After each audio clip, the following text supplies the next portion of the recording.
Hello everybody, welcome. This is paper 1 from May 2022, and this is time zone 1. So I think this is actually quite a challenging paper. Alright, question number 7. Leo is investigating whether a 6-sided die is fair. He rolls the die 60 times and records the observed frequencies in the following table. So he gets a 1 8 times, a 2 7 times, a 3 6 times, and so on, so on, so on. Leo carries out a chi-squared goodness of fit test at a 5% significance level. Now we have a few questions in terms of our hypothesis test. So write down the null and alternative hypotheses. That's our part 1, or question A. So the null and alternative hypotheses. In this case, we're doing a chi-squared goodness of fit test. There are two types of chi-squared tests. One is an independence test, and the other is a goodness of fit. Goodness of fit asks whether a distribution maps on to what we would expect it to. So oftentimes they'll have questions where it says, Joni is seeing whether such and such a situation maps onto a normal distribution, where we have some kind of bell curve. In this case, they're wondering whether the die is fair. And that's the question, or the initial hypothesis that, in this case, Leo is trying to find out. So if we were to write out HO and H1, or the alternative and, the null and alternative hypothesis, the null is the die is fair. The die is fair. And the alternative would be that the die is not fair. Essentially, it's opposite. So what Leo is doing is he's rolling this die. He's not sure whether it's a fair die or not, whether it might be weighted. So he rolls it 60 times, and he has the observations from these 60 trials. And he wants to say, okay, well, does this distribution match what we might expect? And there are two options. Either the die is fair or the die is not fair. We could also write this out as probabilities.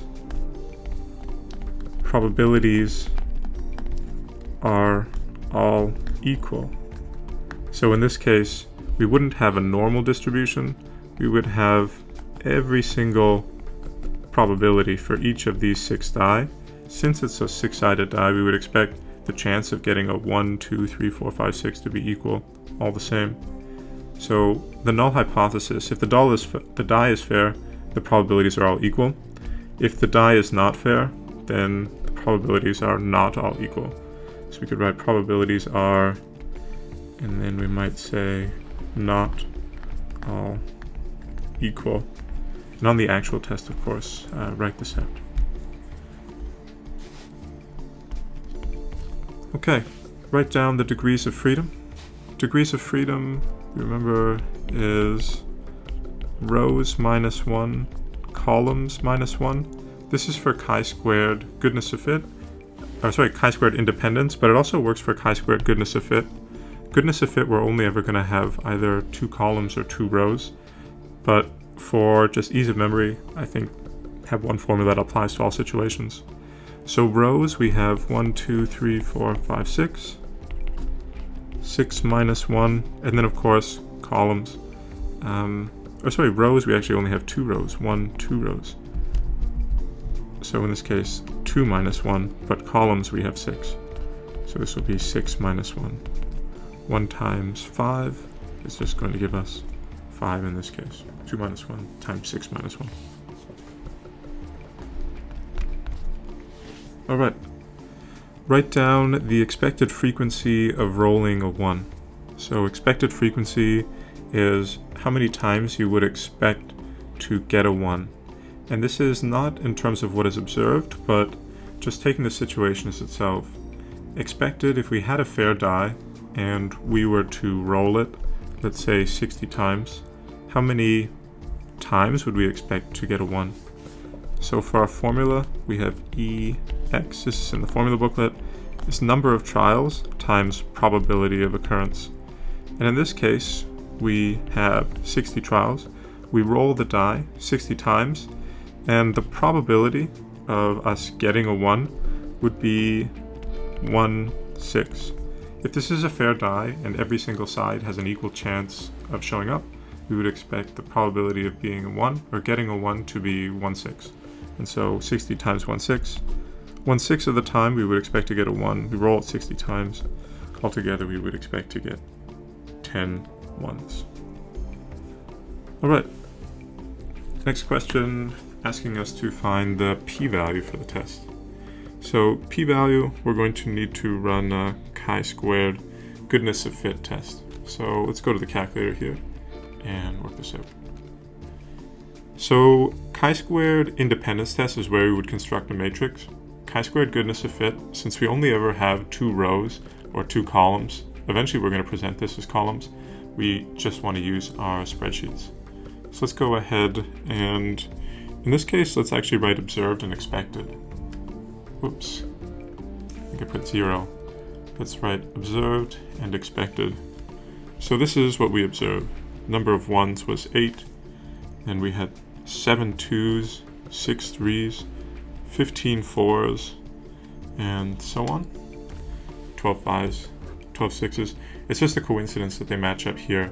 Essentially what we want to do is we want to write the observed values and the expected values and see essentially what the difference is between. Is it something that varies too much? Does the difference between observed and expected vary too much? Alright, so our expected frequency. We found out the probability, or sorry, the expected frequency of rolling a 1 was going to be 10. And the probability of rolling a 2 would be the exact same. So if we're rolling this dice 60 times, and the probability of getting any of the number is 1/6, we would expect, again, 10 2s, 10 3s, 10 4s. That is to say, if all of these have an equal chance and we roll it 60 times, we would expect these 60 trials to be divided up evenly between all of these values. Alright, so we've got our observed, we've got our expected. Let's go to menu, statistics. I want to do a stat test, and we want to do the chi-squared goodness of fit. Our observed we called O, our expected we called E. Degrees of freedom we need to find. Sometimes they'll scaffold, sometimes they won't. And in this case, degrees of freedom is 5. Let's go ahead and find our results. And there it is. Our p-value is equal to 0.2872. So let's go back to the document and write this out. So our p-value is equal to 0.287. State the conclusion of the test, give a reason for your answer. So conclusion of the test, sometimes they'll say in context. In this case, they're just asking for a conclusion. So, and then give a reason, justify. So we have a 5% significance level, and we have a p-value of 0.287. So what we could say is 0.287 is greater than 0.05, or similarly, 28.7% is greater than 5%. Our significance level, or sorry, our p-value, 28.7%, you can kind of think about that as the probability that our null hypothesis is true, or again, the probability that we kind of see these results just based on chance alone. And just based on chance alone, we see we're going to have these results roughly 28.7% of the time, which is, not terribly unlikely. Almost like a third of the time we're going to see this, and it's definitely not enough for us to say that we can reject the null hypothesis. So in this case, we're going to see these results 28.7% of the time. Null hypothesis is true. We're going to say the probability that it's true is 28.7%. In that case, it's enough for us to accept HO. And you could write accept HO. You could also say we fail to reject. We fail to reject the null hypothesis. The mark scheme says that accept HO is, of course, it says condone HO, but technically this is actually the proper answer. We don't say conclusively that it is the case that the null hypothesis is fair, but we fail to reject. It's something of not as strong of a claim. fail to reject HO. Otherwise we accept it. Alright. Or you could also as well, look at the mark scheme a little earlier. This is also acceptable. The die is fair. Die is fair. So this is your justification, and then this is the conclusion. Alright everybody, I hope that was helpful, and as always, best of luck. Take care.